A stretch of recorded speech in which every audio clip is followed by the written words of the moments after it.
Hello friends, welcome to Python video series. In past few videos we have discussed about the set collection, right? And we talked about the various methods, right? Or functions, you can say that. But in this video tutorial we are going to talk about a few of the method which we did not talk till yet, right? Regarding set collection, right? So let's start with the method which I did not talk till yet.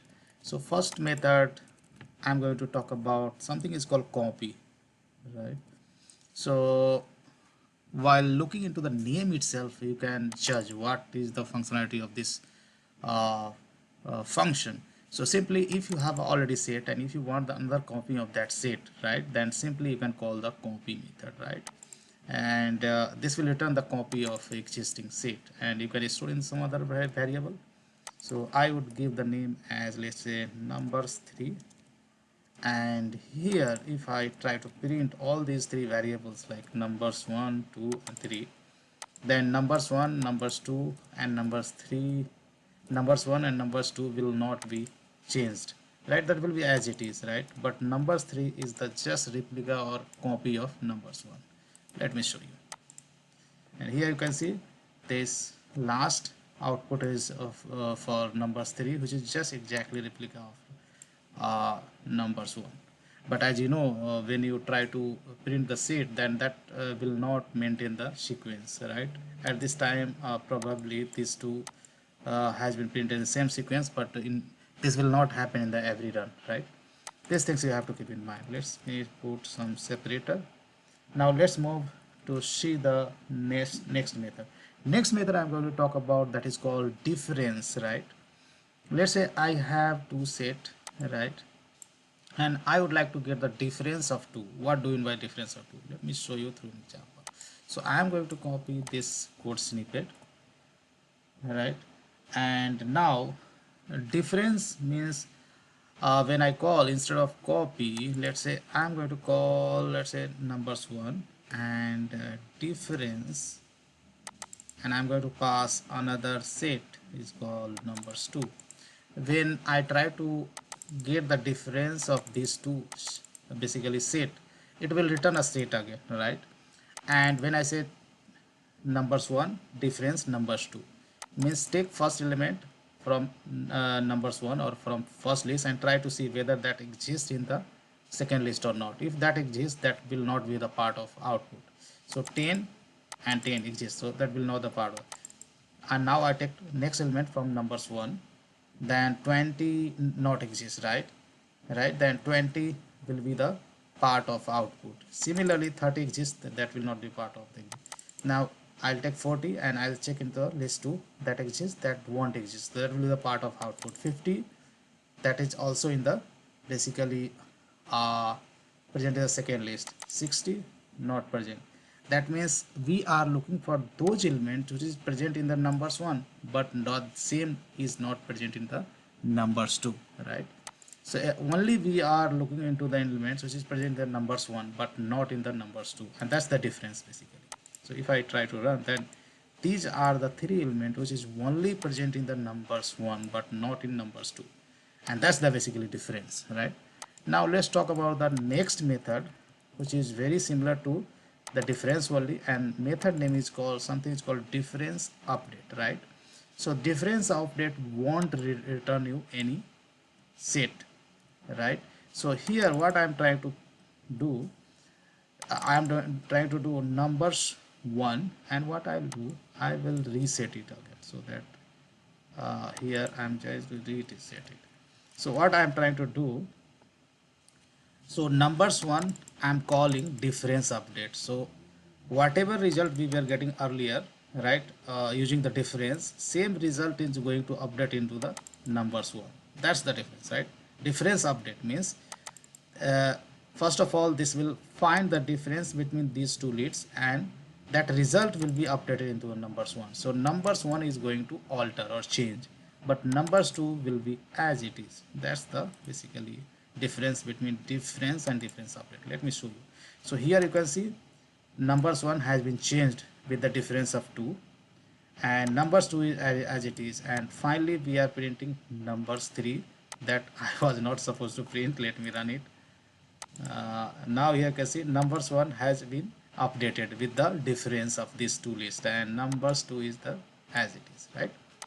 So that's what with difference between difference and difference update, right?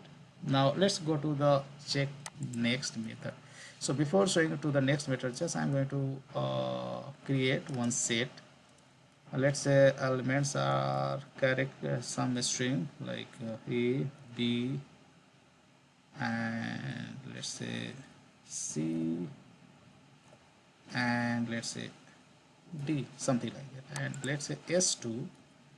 I'm going to create one more set, let's say with some number 10, 12, 13, 15, something like that, right? Now next function what I am going to show you, that is called is disjoint, right? So directly I'm going to call inside the print function, and I will take first list and I will call is disjoint. I hope you understood what's the functionality of this function. So basically is disjoint when we try to check whether there is any common element is present in these two sets or not. Any one is there is only one common element is present, then this is going to return false. Else means all the elements from s1 should be distinct from s2, then this method is going to return true, right? So here you can see it is returning true, but any of the but there is single element, if you get a common between two, then this is going to return false. Let me show you. Let's say I am putting 10 over here. Now there is a single element, right, common between two. Of course, if there is a one or many elements common between these two sets, then this method is going to return false, because this is not disjoint. Now it is going to return false. I hope you understood, right? If any of the elements are common between these two sets, then this is disjoint is going to return false, else this is going to return true, right? There should not be any common element between s1 and s2, right? Or between two sets. Even you can call this method, right? Further okay, it is returning true or false directly, so you can't call, right? Only you can call this method on two sets, right? Now let's move to the next method. Next method is called is subset. Let me show you. So here I'm going to create one more set, let's say s3, and here in s3 I'm going to put two elements, let's say a and c, that's it. Now just I'm going to call this method on print function itself. So I will say s1 dot, I will call each subset, right? And I will pass s3. What do you think? So each subset, what we are trying to basically check whether s1 is a subset of s3 or not. What do you think? It is going to return false, right? Why false? Because s1 is not a subset of s3. But if I do the reverse, then what will happen? Now if I am checking, s3 is the subset of s1, right? So if you look into, if all the elements of s3 is present in the s1, then of course I can say that s3 is the subset of s1, right?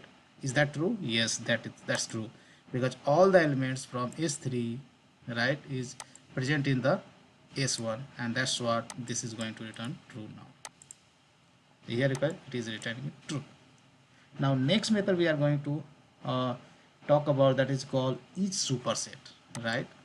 So here again I'm going to call in the basically print function, and here I'm going to call this method on s1 each superset of s3. What do you think? Is it true? So if I'm telling s1 is a superset of s3, of course this is true, right? Because if you look into the this set s3, s1 and s3, right? So it will return so here all the elements of s3 is present in the s1, and that's what we can say that s3 sorry, S1 is the superset of S3. If I run, then here you can see it is returning. Okay, I have called subset. I was supposed to call superset. Sorry, I called wrong method.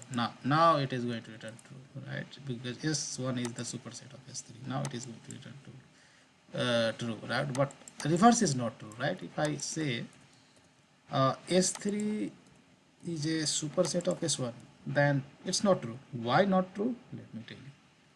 Because all the elements from S3, all the elements from S1 is not present in the S3, and that's the reason this is going to return you false, right? It will be so. It will return false. So that's how basically these functions works in the set. So almost if you consider this video, then almost I have talked about each and every functions available in set collection in Python. So that's all I have in this video tutorial, guys. Big thank you, and see you then in the next video tutorial.